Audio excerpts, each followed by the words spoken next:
How's it going, everybody? As promised, we are doing a video on these EG4 batteries. I'm actually at a campground here with a previous customer, that Winnebago Journey. We're having a little bit of problems with it, and so we're going to investigate what those are. I have some theories. I'm not even 100% sure exactly how it's going to go. I'm not recording this after the video. You're coming along the ride with all of us to figure out what exactly is going on. So let me show you what we got. All right, so we're sitting outside here. I got customer's VRM portal hooked up or pulled up, and what we're going to do is switch from on mode to inverter only mode. And what that's going to do is switch the batteries from charge to discharge very quickly. And as you can see,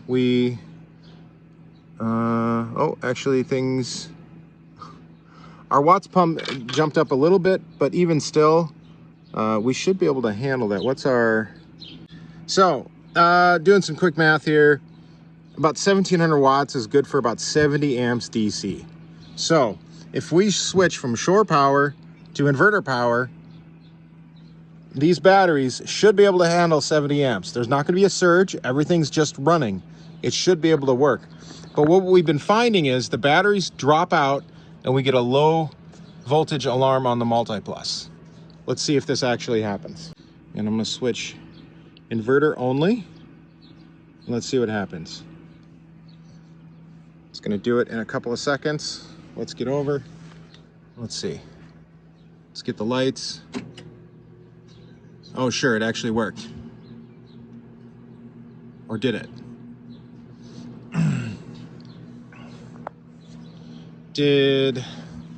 Let's maybe check and see if everything blipped out inside or not. So maybe it's a different problem. What the customer's been noticing is that everything inside turns off. So we're gonna go take a look at that. So it turns out actually that we were not able to get that to reproduce this time. Let's see if it will. We're gonna add another air conditioner, which should still be under what these two can do, because a lot of times you're running two air conditioners and you need to go into hybrid assist or shore power drops out, and everything was dropping out in this customer's rig when that was happening. So we're trying to figure out exactly what was going on. Okay. All right, so now we are going to try it with 3000 watts. That's two air conditioners running. Now, just so everybody knows, we take, let's call it 3100 divided by 25.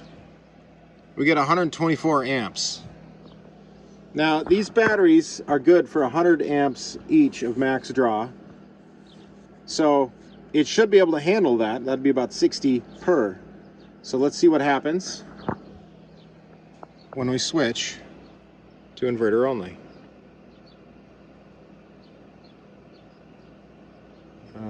Did I click? Okay, there we go.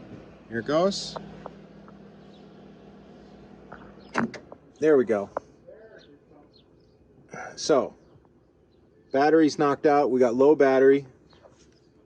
If you only have one of these batteries and you're running a single air conditioner, that's going to happen. But as you can tell, we were not exceeding the limits. So this has been a struggle for this customer for a while, and we were doing this based on what the spec sheet said they could handle. I mean, even at a surge level. Okay, now it tried to start them all up. Even with, I should say, there are soft starts on all three air conditioners, but we're only running two. And single Multiplus can run two air conditioners. That's not the limiting factor here. The limiting factor is the batteries. That's why we're getting that low battery light there. That's what that means. Let's jump to real time here. What I want to stress in this is not how you should be running two air conditioners from a single Multiplus, but rather that the EG4's BMS is not living up to its 100 amp max discharge current rating. This customer had been having his system go into low voltage anytime the Multiplus tried to switch to power assist or any sort of surge load was encountered. The best way we saw fit to solve this for the customer as quickly as possible was to replace the BMS. All right, back to the video. So our plan is, I ordered some 8S, this is a 24 volt system, 8S JBD or overkill BMSs. These are actually 100 amp BMSs, and they are drop-in replacements. And I believe this BMS is going to handle and fix our problem. We're just going to replace one of them, and it should be pretty simple. So we're going to take a look. And the nice thing is you get a little Bluetooth dongle with this too. How cool is that? But everything should be just pin compatible. We're going to find out. Turns out they're not going to be quite pin compatible. So I also want to talk about this as well. So these batteries typically come from Signature Solar. I have been in contact with Signature Solar, and I've provided all the information I can, which I will be honest and say I have not been able to provide all the information they asked for. What they asked for was detailed pictures of all of this, and we have pictures of all of this. However, there was some stuff we didn't have pictures of because the rig was not with us anymore. So it wasn't really, we weren't really able to provide those things in a timely manner. And this is this person's home, so we got to take care of it as soon as we can. So that's what we ended up doing. I did some research, and if do this research yourself, type into the Google machine, Victron Multiplus, EG4 Life Power 4 battery, low battery. And you will see a couple of posts on the Victron forums, as well as the DIY solar power forum, and whatever. This is the solution that they came up with, so that's what I'm gonna try. I really like these batteries. I just wish the BMSs were better, but we should hold that off until we actually replace it and find out if that is the solution or not. So we're getting ready to replace the BMS on here, so let's take a look at what we got. This is the BMS that's in here, and we'll talk about some of the things I do like.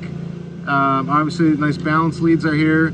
The other thing is there's temperature sensors all throughout this, which with this different BMS we're not going to be able to take advantage of, but that's pretty cool. Obviously, you know, the construction on here is great. I'm really liking that. I kind of wish that these main connections were a little bit thicker. I'm kind of surprised that they're not using both of these terminals, but whatever. All right, so I was a little bit misinformed, I guess, on the internet, and it's important to not believe all the information that's on the internet, I guess. While the pins are the connectors, I think these are called JST connectors, are compatible, the pins are not. So I connected this directly up to the BMS, not thinking about it. And worst case scenario, I fried that BMS. We'll find out. So what I'm going to actually have to do, sorry, let's take a step back. These connectors are a little bit different. So I'm going to have to use these balance leads on this BMS. It's not going to be a big deal to rewire it, but maybe we got a different BMS than the one described, but not a big deal. We came prepared. We'll just put the connectors on.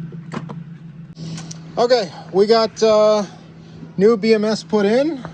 It was not nearly as plug and play as was described to me, but it is in there. We've got the load going to the C minus and the battery going to the B minus. Put the bus bars across there from the old BMS to balance the load across the MOSFETs. We did run the new balance leads to their locations, and that all looks good. So, and then I taped the ends of these up so those don't become a problem. Taped the new temp sensors in here. The only downside here is then we do lose we lose all the fun stuff there, so that's kind of a bummer, but you do get access through your phone. And yeah, here's the old BMS. It's pretty beefy. I mean, it seems like it's got the same or more MOSFETs, and I mean, in great cooling. I don't understand. It's got to be a programming thing, and as far as I'm aware, we can't change the programming in it, which really stinks. So here's where we are. So I think we're going to put the covers back on and put it back in there, and then we're going to do the same test we did before, and hopefully it works. I know that battery doesn't look quite as good, but hopefully it's more functional. And we are going to perform that same test. We got 2 air conditioners running using about 2,900 watts, 3,000 watts, which again is good for about 120 amps or so. This is not a surge load, and I'm gonna turn that on here in a moment. We're gonna disconnect from shore, and hopefully this is where it was failing before. Hopefully this time it doesn't. So that's the difference. Okay, so we ran that test again, and this time something different happened. The inverter overloaded, but we did not get low battery. So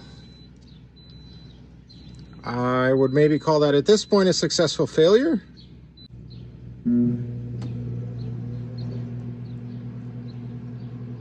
Now it started everything up. It's still in overload, it's not happy, but that's of course running 2 air conditioners on a single Multiplus. I wouldn't really recommend that. We're just really stress testing this to the max.